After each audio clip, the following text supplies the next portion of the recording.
hinukay na lang namin yung tanim namin ng gabi kasi naubos na ng manok. Naunahan kami ng manok.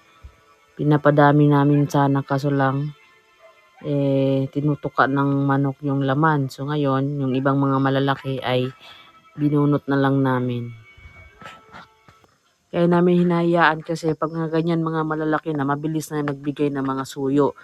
So ngayon, tinatanggal na lang namin kaysa naman masayang na yung laman. May mga iba pa naman na wala pang laman pero may mga suyo na. Kaya yung mga malalaki lang yung mga kinukuha namin, yung mga malalaking laman. Ito yung dalawang gabi na naabutan ko na tinutuka ng manok. Malaki na sana. Siguro ilang araw na to nila tinutuka kasi ang laki na ng butas. Ito yung mga gabi na hinahalo sa mga ginataang bilo-bilo. Naabutan ko kanina, isang manok lang yung tumutuka doon sa laman. Kaya yung mga iba, napapansin ko parang naninibago sila. Siguro hindi lahat ng mga alaga ko ay nandun sa gabihan namin, sa mga tanim naming gabi.